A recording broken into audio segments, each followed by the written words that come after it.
ஹரி ஓம் வணக்கம். போன வீடியோவில் நீங்கள் பார்த்துருப்பீங்க. இந்த மாதிரி நம்ம வந்து இடமுறி சங்கு இந்த மாதிரி கப்பு கட்டினது வில் வேலை போட்டு இந்த மாதிரி கட்டினது பார்த்துருப்பீங்க. அதே மாதிரி இது வலமுறி சங்கு. இடமுறி சங்குக்கும் வலமுறி சங்குக்கும் வித்தியாசம் இருக்குது. இது வந்து ஊதுற சங்கு இடமுறி சங்கு. இது அபிஷேகம் பண்ணக்கூடிய சங்கு வலமுறி சங்கு. இதில் வந்து பவளம் முத்து நவரத்தனமணி இதெல்லாம் தொங்க விட்டுக்கலாம். இதில் வந்து தண்ணீர் அபிஷேகம் வர்றதுக்கு தண்ணி வர்ற மாதிரி நம்ம பண்ணிக்கலாம். இது வந்து பார்த்திங்கன்னா அவங்க வீட்டு பூஜையில் வச்சுருக்கா கேட்டிருக்காங்க. இது அபிஷேகம் பண்ணக்கூடிய சங்கு. இது வந்து வீட்டில் வந்து வச்சுக்கலாம். இது வலமுறி சங்கு. இதுவும் வலமுறி சங்கு தான். இது பார்த்திங்கன்னா யாழி வச்சுருக்குது. முன்னால் கீழே வந்து அபிஷேகம் பண்ணுறதுக்கு அந்த தண்ணி வர்ற மாதிரி நம்ம ரெடி பண்ணியிருக்கோம்.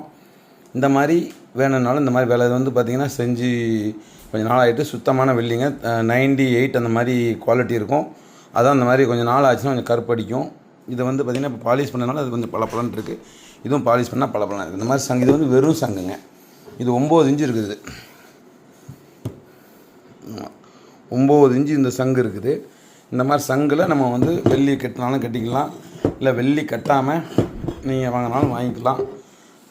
இந்த மாதிரி உங்களுக்கு வேணுங்கிறவங்க கண்டிப்பாக இந்த ஸ்க்ரீன் இருக்கிற நம்பருக்கு நீங்கள் வந்து கால் பண்ணுங்கள். ஸ்ரீ பாலாஜி ஜென்கோ ஆர்எஸ்புரம் கோயம்புத்தூரில் இருக்குது. எந்த விதமான மாதிரி சங்கில் உங்களுக்கு கஸ்டமைஸ் பண்ணாலும் வெள்ளியிலே காப்பரில் நீட்டாக பண்ணி கோல்டு பிளேட்டர் கூட நம்ம போட்டு கொடுக்கலாங்க. நன்றி வணக்கம். ஆர்எஸ்புரம் கோயம்புத்தூர் ஸ்ரீ பாலாஜி ஜென்கோ.